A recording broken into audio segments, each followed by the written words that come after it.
Hello students, एक बार फिर हम अपने यूट्यूब चैनल पर कक्षा 10 के साइंस के टॉपिक लाइट का यानी कि प्रकाश का अपवर्तन और परावर्तन टॉपिक को लेकर आए हैं। इससे पहली वीडियो में हमने आपको जो चीज़ पढ़ाई थी उससे अगला टॉपिक हम आपको पढ़ा रहे हैं, जिसका नाम है आपका इमेज। इमेज यानी कि प्रतिबिंब। प्रतिबिंब यानी कि आपके प्रतिबिंब मिरर में कैसे बनते हैं उसके बारे में चर्चा करेंगे।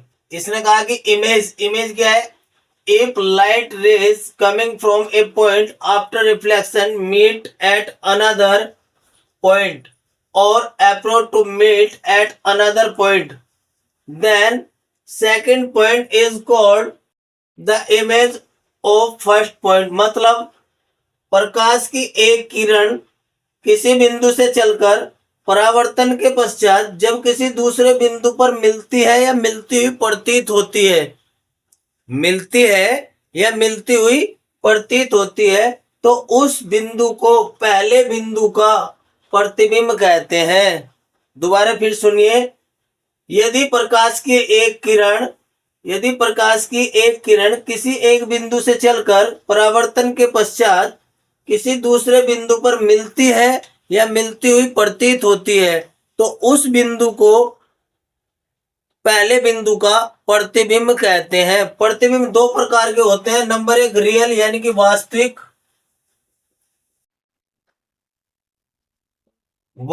प्रतिबिंब।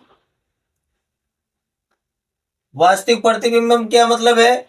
यानी कि if the light rays coming from a point actually meet after reflection then the image form is called a real image.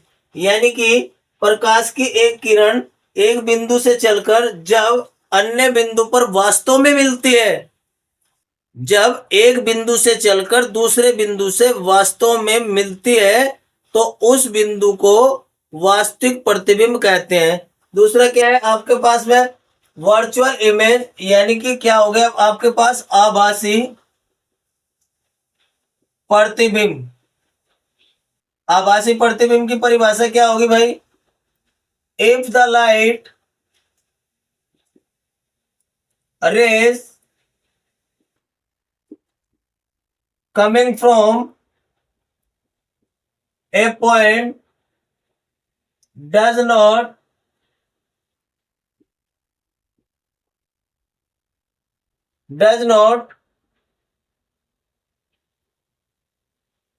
actually meet, यानी कि वास्तव में वो नहीं मिलती है। does not actually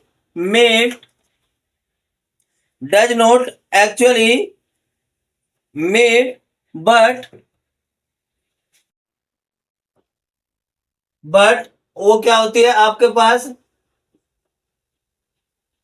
appear to meet a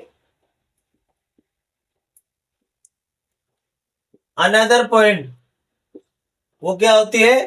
किसी अनदर पॉइंट पे मिलती हुई आपको प्रतीत होती है।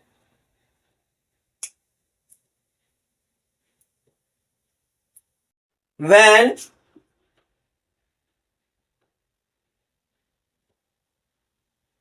produced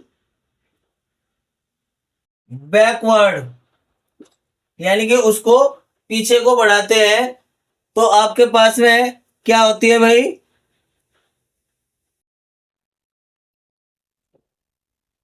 backward. तो then the image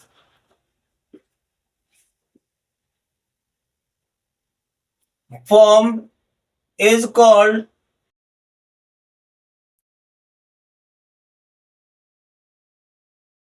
virtual image. मतलब क्या है भाई? इसने कहा if the light rays coming from a point does not actually meet but appear to meet a another point when produced backwards then the image form is called virtual image। यानी कि क्या होता है? एक प्रकाश की किरण जब एक बिंदु से चलकर दूसरे बिंदु पर मिलती हुई प्रतीत होती है, वास्तव में नहीं मिलती है, मिलती हुई प्रतीत होती है। जब हम उसको पीछे बढ़ाते हैं तो वह उस बिंदु पर मिलती हुई प्रतीत होती है। तो जहां पर वो प्रतीत होती है उस बिंदु को पहले बिंदु का आभासी प्रतिबिंब कहते हैं। चलिए, वेरी मोस्ट इंपोर्टेंट टॉपिक है मिरर फॉर्मूला, दर्पण का सूत्र। दर्पण सूत्र, mirror formula 1/f = 1/u + 1/v। u क्या है? ऑब्जेक्ट की डिस्टेंस, यानी कि वस्तु की दूरी। ये क्या चीज है? वस्तु की दूरी। और v क्या है? आपके पास में इमेज की दूरी। f क्या है? Focal length. क्वेश्चन देखिए, इस पर रिलेटेड कैसे आता है। The image of an object place 20 centimetre in front of the convex mirror. दर्पण के सामने 25 सेंटीमीटर की दूरी पर रखी गई है, जिसकी फोकल लेंथ 20 सेंटीमीटर की दूरी पर रखी गई है और जिसकी फोकल लेंथ 20 सेंटीमीटर है। कहता है find the distance from the image. Image से की डिस्टेंस निकालिए एंड फॉर्म, उसका ये भी बताइए कि उसकी प्रकृति कैसी है। तो देखो क्या क्या चीज गिवन है आपके पास में। एक तो आपके पास में u गिवन है -20, एक आपके पास f गिवन है 20 सेंटीमीटर, ये भी सेंटीमीटर है। फाइंड करना है आपको v और उसकी नेचर बतानी है कि इसकी नेचर कैसी होगी। एक बार ध्यान से देखें इसे सभी। इस क्वेश्चन में आपको क्या क्या चीज बतानी है। आपको v की वैल्यू फाइंड करनी है। तो देखो v की वैल्यू फाइंड कैसे करते हैं, क्या फार्मूला है। ये रहा फार्मूला। u क्या है आपके पास में? Distance of the object. Distance of the object कितनी है? 20, आपको पता है माइनस ली जाती है ये। फोकल लेंथ कितनी है? कॉन्वेक्स मिरर है तो प्लस की होगी इसकी। तो इस वाले फार्मूले में वैल्यू रखते हैं 1/f = 1/u + 1/v। 1/20 -1/20 + 1/v। इसको इधर लिया है 1/20 + 1/20 = 1/v 2/20 1/v। तो v = 10। इससे इसको कैंसिल किया, कितना है? 10। तो v की वैल्यू कितनी हो गई? 10। तो ये जब आपकी प्लस आती है तो इसका मतलब क्या है? प्लस तो दर्पण से पीछे होगी, मिरर से पीछे। तो क्या आ जाएगा? Image form behind and mirror at distance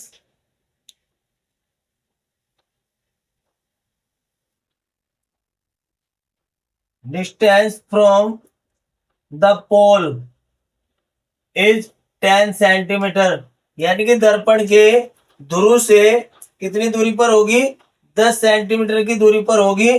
behind in mirror, दर्पण के पीछे।